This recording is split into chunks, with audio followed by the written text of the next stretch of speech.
Hola, ¿qué tal? Muy buenas. Otra semana más aquí con ustedes, radiofareando. ¿Qué pasó, mi gente? En Radio Faro. ¿Qué tal, Dieguito? Maravilloso, esplendoroso, precioso, nirvanado. Nirvanado, sí. ¿Y usted, Carmita? También. Ay. Nirvanada. Mira, ¿te vas la semana que viene de viaje? Me voy la semana que viene de viaje, pero no se preocupen porque va a haber capítulos, ¿no? Nosotros hacemos la tarea, la dejamos hecha. La dejamos grabada para que ustedes lo vean. En concreto. Pero sí, me voy de viaje porque soy un autónomo raro que puede irse de viaje. Para que luego se quejen. Los demás autónomos deberían de escribirla a Dieguito a ver cómo lo hace. Yéndose a Albania, básicamente, ya les contaré. Ya, a ver cómo no me molesta a mí el micrófono. Es que hoy la pobre Carmita se ha olvidado su tinglado para apoyar la tablet y está aquí ella haciendo malabares. Bueno, malabares, estoy ya muy mayor. Como me falle algo ya me pongo incómodo. Pero bueno, eso, yo pletórico porque me pilló mis primeras vacaciones en muchísimo tiempo. Muchísimo tiempo y ya, joder, y además Albania está muy bien, es muy bonito, me han dicho. Pues nada, Dieguito, porque esta semana es la historia puta. Esta semana la historia es re puta. Muchas veces es puta, pero esta semana... Esta vez puta por doble. Por doble, vamos. Nosotros estamos grabando este capítulo de hoy el 20 de noviembre, que mucha gente le sonará esta fecha porque el 20 de noviembre es cuando falleció...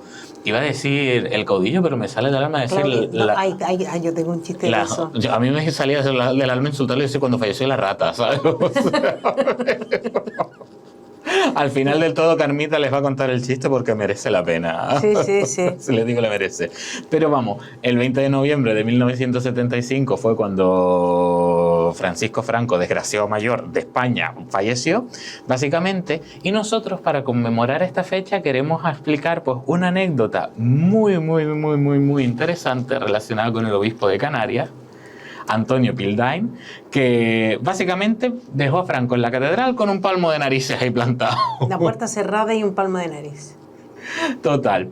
Bueno, ¿esto de dónde sale? No sé si recuerdan que cuando hicimos el capítulo, los 2 capítulos del Corredera, que fueron hace muy poquito, que les dijimos que en el libro de donde habíamos sacado la información, el Corredera, aquel fugitivo de leyenda de Gustavo Socorro, habíamos comentado una anécdota de una visita que hizo a Franco a Canarias en octubre de 1950, y que les habíamos dicho, bueno, ya les traeremos este salseo.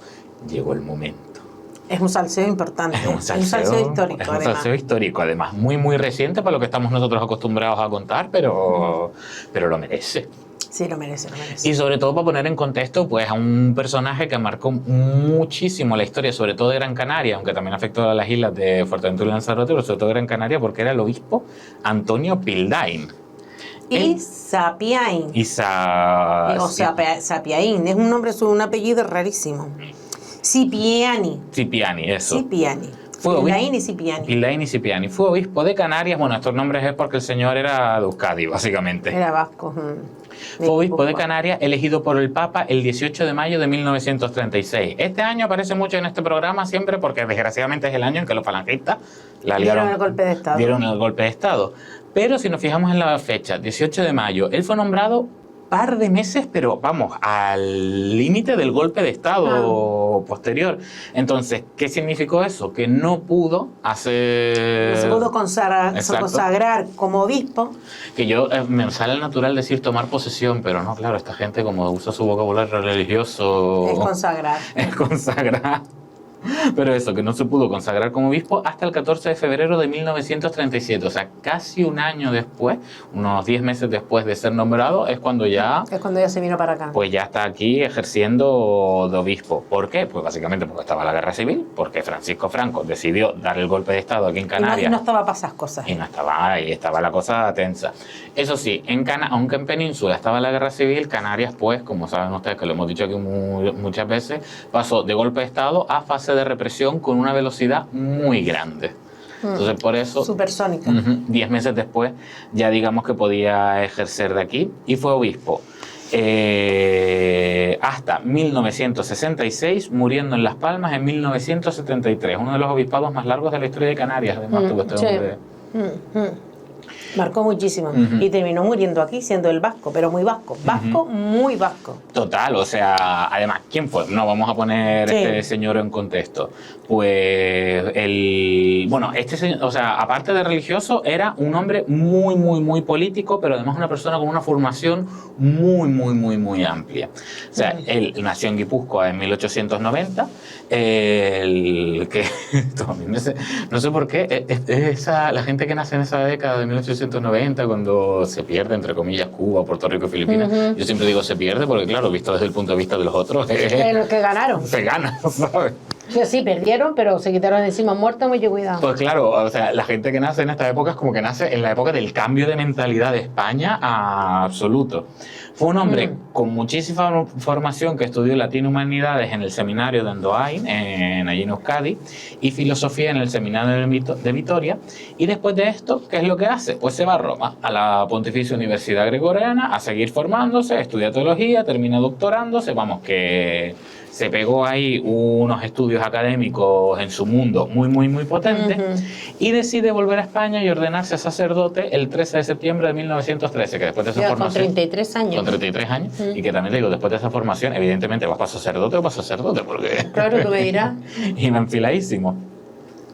¿Qué ocurre? Que este hombre no solo era religioso, sino también muy, muy político. En las elecciones generales del 28 de junio de 1931... De la Segunda República. O sea, la Segunda República, ya después la República se proclama en abril y luego hay que fueron las elecciones municipales y luego hay unas elecciones generales porque Alfonso XIII y Camarilla huyen de este país, pues fue elegido diputado nacional por la provincia de Guipúzcoa al Congreso de la República y se había presentado como católico independiente. Cuidado con eso. En una coalición de católicos. Total. Porque en el País Vasco y en Navarra el catolicismo es fundamental, ¿eh? Muy una parte de la política. Sí. Y además el nombre de esta coalición de católicos era Minoría Vasco-Navarra, que con aquí también dejan claro bastante de su ideología con esas dos palabras. Sí. ¿Cuáles eran los dos puntos fundamentales que defendía esta coalición? Por un lado, la defensa de los derechos de la Iglesia Católica, porque, como nosotros les hemos explicado algunas veces, y seguramente también lo sabrán ustedes, o lo recordarán en el bachillerato o en muchos otros espacios, la Constitución de la Segunda República promulgaba la libertad de cultos religiosos y además buscó que la enseñanza religiosa no se impartiera dentro de los colegios. En las escuelas públicas. En las escuelas públicas. Entonces, claro, era la defensa de los derechos de la Iglesia, visto muy entrecomillado desde el punto de vista de queremos estar dentro del colegio y todo esto. Y el segundo punto que defendían era un nuevo estatuto de autonomía que reconociera los fueros vasco-navarros que habían sido abolidos 100 años antes. O sea, lo que se llamaba en ese momento el Estatuto de Estella, que en la actualidad se llama el Estatuto de Granica. No se llegó a promulgar el Estatuto de Estella, pero era lo que ellos iban a por el Estatuto de Estella. Sí, claro, todo esto, o sea, aquí que estamos hablando de un hombre nacionalista vasco, pero a lo grande. Yo diría que casi independentista, ¿eh? O sea, posiblemente rozando ideas que hoy en día las consideraremos así. Demócrata, porque Pildain era muy, muy, muy democrático. Republicano en su momento, o sea, aceptando el sistema republicano a tope. Republicano, sí. Pero, vamos, también obispo. Sí. Después, más adelante. Sí, era un batiburrillo, pero para él, dentro de su concepción, era completamente lógica. Sí, total, o sea... Es que no tiene nada que ver una cosa con la otra. No, o sea, vamos, vaya con este hombre. Sí.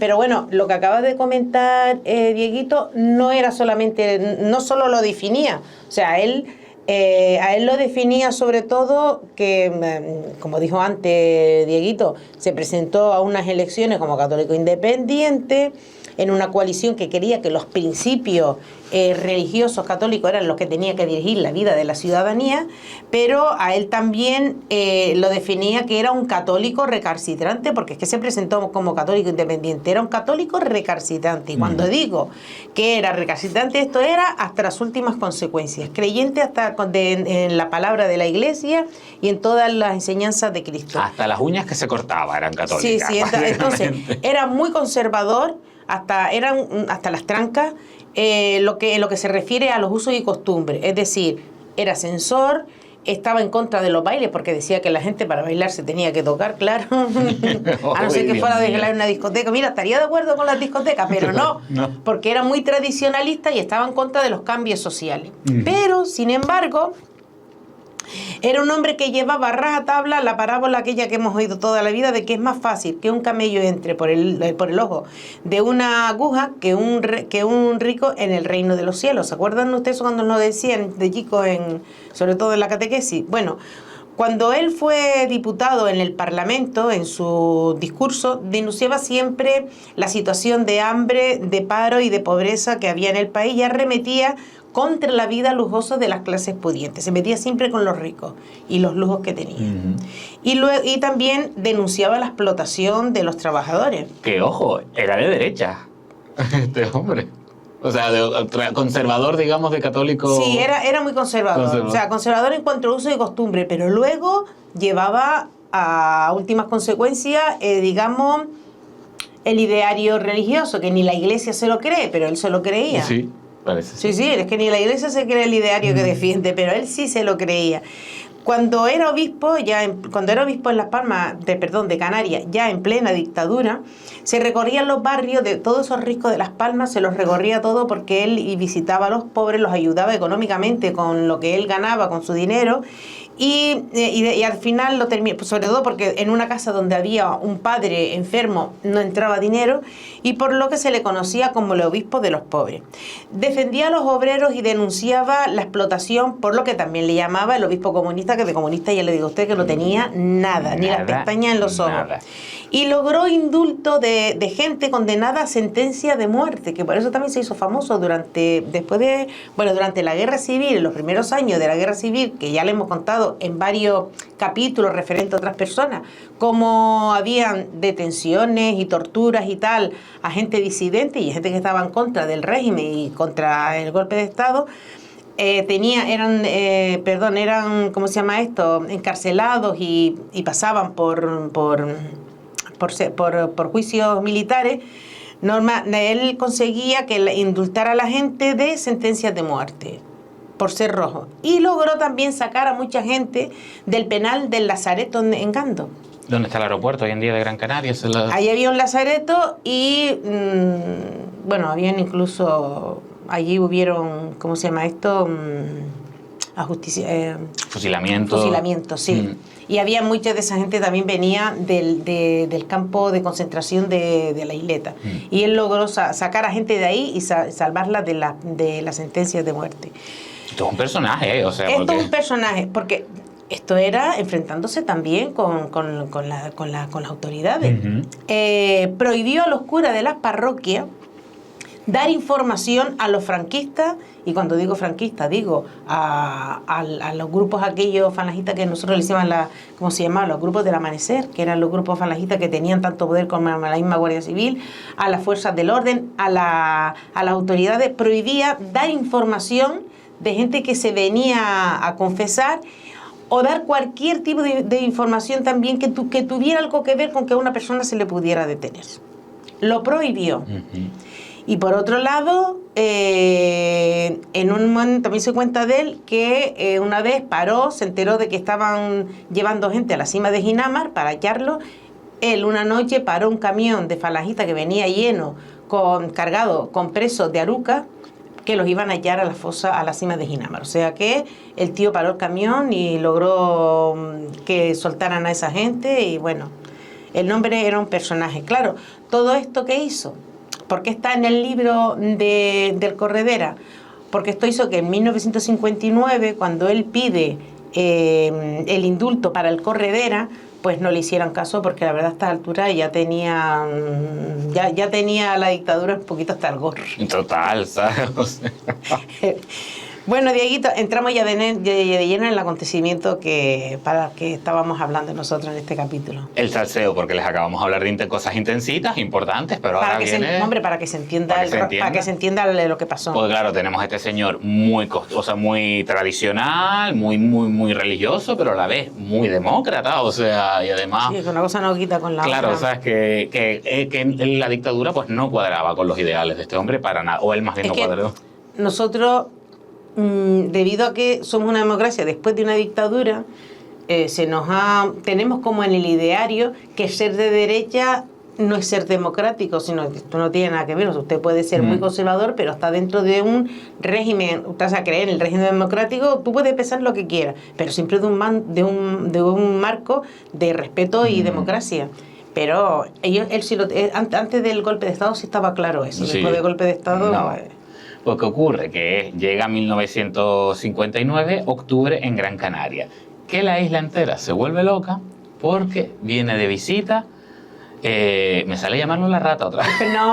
No, Franco. Franco, viene de visita Franco a la isla. Viene de visita que no estaba aquí desde 1936 cuando dio el golpe de Estado y se marchó para Marruecos a continuarlo después para la península. A seguir la guerra ya, a empezar la guerra allí. Total. O sea, vamos, un acontecimiento, digamos, a nivel del jefe de Estado, lo más grande. Han pasado 23 años desde que pisó esta isla, pues... Imagínense, el de El Salvador. Bueno. Total, aquí como anécdota me acabo de acordar, yo tengo, creo que en el capítulo de Tefía lo dije, que tengo una exposición de fotos que habla sobre la historia del campo de concentración de Tefía.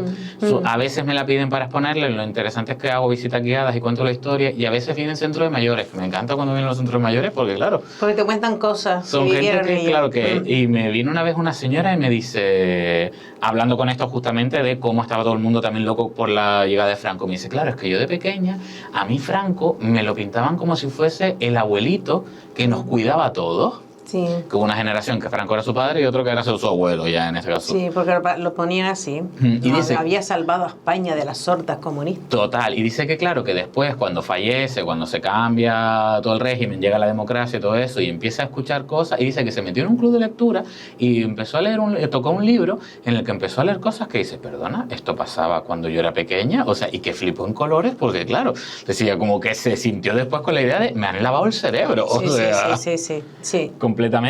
Y en este momento, 1959, es un momento de apogeo absoluto de loas a Franco claro, por todos lados. Lo más fuerte. Entonces el gobernador civil, el presidente del cabildo, los alcaldes de la isla estaban como locos organizando hasta el mínimo detalle para que todo fuera perfecto, para que la visita fuera, vamos, ideal. Además, este tipo de visitas en todos lados siempre se aprovechan para, quizás podemos pedir algo extra de inversiones o lo que sea. Y luego el sentido colonialista que tenemos, de colonizado. Total. Que lo que viene de fuera es mejor que lo que tenemos aquí. ¿Te imagínate, Franco? ¿Y qué ocurre en la prensa de Canarias? Que todos son, vamos, alabanzas a la figura del dictador, de salvador de la patria, como decía Carmita, ¿sabes? O sea, lo mejor del país, y Carmen Polo, su mujer, como el referente de la mujer española, ideal absoluto. Que encima mal referente, porque esta gente, después de la guerra, animaba a la gente a tener hijos, y esa mujer solo pudo tener una hija. Y robaba. Y robaba collares. O sea, ¿qué narices? Remaba collares. Pero bueno, como era la máxima autoridad del Estado, pues se daba todo un poco por hecho esto, y además colaboración de la Iglesia. ¿Con qué? Con una ceremonia de Te Deum en la catedral y la entrada de Franco en ella bajo palio. ¿Qué es todos estos palabras que acabamos de decir? Te Deum es un himno de alabanza y de acción de gracia, una ceremonia donde también se canta el himno que se llama Te Deum y está muy relacionado con eventos importantes y además como muchas veces con eventos, digamos, que se ven positivos.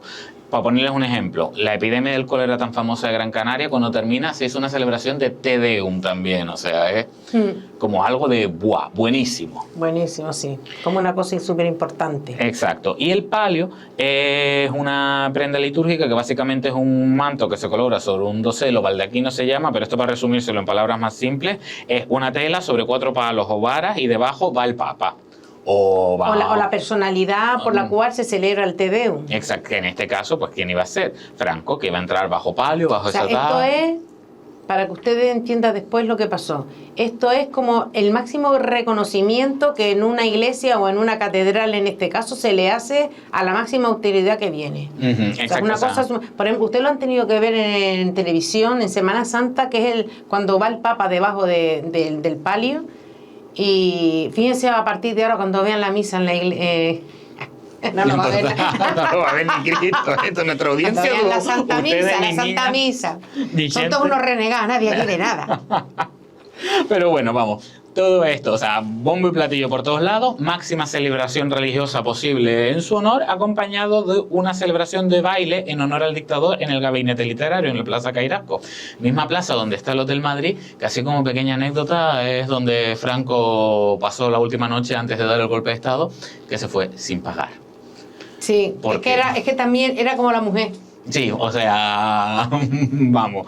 Pero bueno, se decide que eso, que en la Plaza Pacairasco ahí se iba a dar en el gabinete literario un baile, y esto, para Pildain, lo del baile. Eso fue como si se hubiera abierto el infierno y hubieran salido todos los demonios. Sodoma y Gomorra. En Las Palmas, básicamente. Es como si Las Palmas fuera Sodoma y Gomorra para él. Se desata el infierno, Carmita, ¿qué ocurre? El hombre pues se desata el infierno porque este hombre se coge la mayor calentura, rebota, ¿cómo se llama esto? Se empieza a combustionar. A combustionar él mismo y le escribe a todo Dios, protestando. Le escribe al gobernador civil, le escribe al presidente del Cabildo, le escribe al alcalde de Las Palmas e incluso le escribe a Carrero Blanco, que en aquel momento era el subsecretario de la presidencia, mano derecha de Franco, fue mano derecha durante décadas este hombre. ¿Qué hace el obispo cuando ve que nadie le hace caso? Amenaza y dice, oiga, si ustedes no paralizan esto del baile, no hay TDU. Se acabó la máxima celebración religiosa. Sí, lanza la bomba y se va para Teró para que no lo vuelvan loco. Se va para el Pino. Porque él también tenía residencia arriba en la Villa Mariana de Terror. Pues nada, y él larga la amenaza, que todo el mundo sabía que la iba a cumplir si eso no se arreglaba, y se va para Teró y deja que una revoltura, todo el mundo entra en pánico. Tanto el gobernador civil como el presidente del Cabildo, como el alcalde de Las Palmas, intenta que entre en razón. No había manera, él no se baja del burro, ni se baja de Terror, no baja de arriba. Total. Y todo esto a poco de que llegara Franco. Estaba todo el mundo con cagalera. Mientras tanto, bueno, todo esto era sin que nadie se enterara, claro, para que la población pensara que esto maravilla. Y para que no cundiera el pánico, y sobre todo para no ser esto era un espectáculo para la gente, porque aquí esto era un país de orden. Estas cosas no pasaban. Entonces los medios de comunicación, y por supuesto que estaban todos controlados, no dijeron nada. No sé si se enteraron o no, pero no dijeron nada. Y también porque ellos pensaban que mientras se mantuviera en secreto y corriera el tiempo, a ver si este hombre entraba en razones. Pero nada, mientras tanto, los periódicos seguían dando lobas a balanza y sacándole brillo a todo aquello, y vaya hombre que viene porque El Salvador. Porque bueno, ¿cómo sería? Que aquello fue una locura, todas las grandes familias también engalanando la calle mayor de Tirana, todas las casas de estas de los probes, de la gente rica engalanadas. Pues bueno, aquello era... Y Pildain en Terror. Y Pildain en Terror. Entonces, las semanas antes de que llegara Franco, también las semanas antes de que llegara Franco, se realizó en la isla de Gran Canaria un montón de detenciones. Bueno, la visita no solamente era para Gran Canaria, la visita, Franco también venía a ver Lanzarote y Fuerteventura, pero claro, aquí fue donde se montó la catombe. Entonces, semanas antes, ¿qué hicieron las fuerzas del orden? Detener a Tokiski, que se sospechaba que tuviera algo que ver con la oposición al régimen. Y el que no se llevaba a la cárcel porque no cabía, se le confinaba en su casa y se le mantenía bajo vigilancia. Aquellos días fueron de una represión, si antes había sido bárbara, si en los años 30 y principios de los 40 la represión había sido bárbara, en aquellos días también fue tremenda. Todo el mundo decía que esta reacción tan bruta, tan bestial de Pildain, que es que el señor era un poquito bruto también, toda esta reacción que había tenido él era porque él estaba resquemado con Franco, estaba resabiado con él porque decía que Franco lo había desterrado a Canarias. Y esto no fue así. O sea, esto no tiene sentido, porque a Pildain lo eligió como obispo el Papa. Y porque en aquel momento todavía no se había firmado el concordato del Estado español con la Iglesia Católica, que se firmó en el año 53.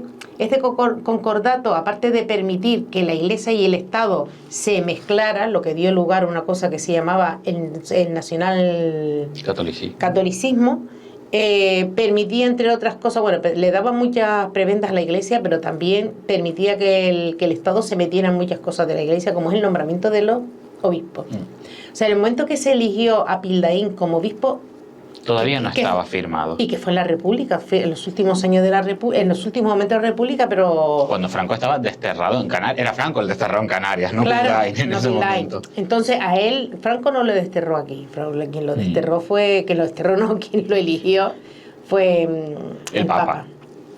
O sea que esto no tenía que ver, pero como siempre ustedes saben. ¿Y cómo fue la visita, Dieguito, de la visita de Franco aquí en Canarias? Pues fue... El ambiente ya estaba calentito. Total, ¿sabes? O sea, era la cosa tremenda.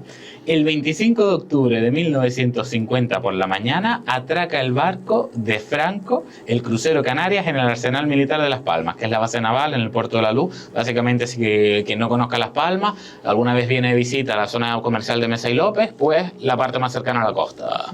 O sea, el puerto que estaba, donde estaba antes el puerto... Que a día de hoy sigue viendo por ahí uno de los pocos símbolos franquistas que quedan en Las Palmas, que es el escudo de la base naval. Aquí soltamos la indirecta potente. Ya, Javier Doreste, que fue un concejal de urbanismo de Las Palmas, estuvo guerreando ahí para quitarlo, no hubo manera. Y quiso recobrar esa parte para el ayuntamiento. Bueno, ya vamos a seguir porque si no me meto ya en esto, porque ese puerto fue requisado al ayuntamiento de Las Palmas por parte del gobierno de Franco. Pero bueno, su visita en ese puerto requisado, el 25 de octubre llega y venía con su mujer, Carmen Polo, con un séquito de ministros, altos cargos militares, secretarios, subsecretarios, Carrero Blanco, que era su mano derecha, todo Cristo, además de prensa y radio por un tubo también, porque cuando el salvador de la patria se mete un palillo de dientes en la boca, hay que dejarlo claro por todos lados, básicamente. Desde que Franco bajara del barco y durante todo el trayecto hasta llegar a la catedral, que era la primera parada, básicamente, de toda la comitiva. Encima, la primera en la boca, tío. O sea, fue lo primero, en plan, llegó, bajar ahí, desde la zona de Santa Catalina a Vegueta, básicamente. Y estaba todo lleno de gente, con banderas, con gritos de... Yo normalmente me mordería la lengua antes de decir estos gritos, pero es que como se los... lo que viene después es maravilloso. O sea, todo el mundo recibiéndoles con viva Franco, arriba España, Franco, todas estas vainas de esto tal. Y él, claro, viviendo su máximo momento de apogeo canariona, en plan, guau, qué guay soy. Eso descapotable. Total, esto descapotable, en su paranoia. Y pues varios kilómetros de recorrido en el descapotable negro, acompañado del alcalde de Las Palmas, vamos atravesando Triana engalanada, como decía Carmita antes, con todo Cristo en plan de guau. Bueno, todo Cristo afín, evidentemente, y probablemente algunos que lo fingieran para que no sufrieran represiones.